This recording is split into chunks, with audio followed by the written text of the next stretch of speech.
ବଙ୍ଗୋପସାଗରରେ ଆଉ ଏକ ଲଘୁଚାପ ସମ୍ଭାବନା। ଏହା ପ୍ରଭାବରେ 22 ତାରିଖରୁ ବଢ଼ାଇବ ବର୍ଷାର ପ୍ରଭାବ। ଆସନ୍ତାକାଲି ଉତ୍ତର ଆଣ୍ଡାମାନ ଓ 11 ପାର୍ଶ୍ୱବର୍ତ୍ତୀ ଅଞ୍ଚଳରେ ସୃଷ୍ଟି ହେବ ଘୂର୍ଣ୍ଣିବଳୟ। 23 ତାରିଖ ସୁଦ୍ଧା ଉତ୍ତର ପଶ୍ଚିମ ସଂଲଗ୍ନ କେନ୍ଦ୍ରୀୟ ବଙ୍ଗୋପସାଗରରେ ସୃଷ୍ଟି ହେବ ଲଘୁଚାପ। ଫଳରେ 2023 ଓ 24ରେ ସାରା ରାଜ୍ୟରେ ବର୍ଷା ହେବ।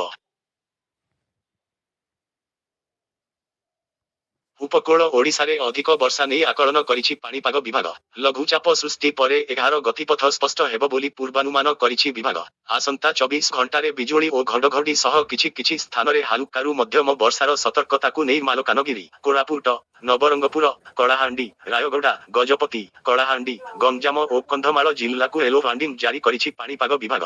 ଅନ୍ୟପଟେ ଚଳିତ ମୌସୁମୀ ସିଜିନରେ ରାଜ୍ୟରେ ଜୁନ 1ରୁ ଏପର୍ଯ୍ୟନ୍ତ 1003 ମିଲିମିଟର ବର୍ଷା ରେକର୍ଡ ହୋଇଛି। ଏବେ ବି 8% ନିଅଣ୍ଟିଆ ବର୍ଷା ରହିଛି। ବର୍ତ୍ତମାନ ସୁଦ୍ଧା ଗୋଟିଏ ଜିଲ୍ଲାରେ ସ୍ୱାଭାବିକ ଠାରୁ ଅଧିକ ବର୍ଷା ହୋଇଥିବା ବେଳେ 19 ଜିଲ୍ଲାରେ ସ୍ୱାଭାବିକ ବର୍ଷା ଏବଂ 10 ଜିଲ୍ଲାରେ ନିଅଣ୍ଟିଆ ବର୍ଷା ରେକର୍ଡ କରାଯାଇଛି।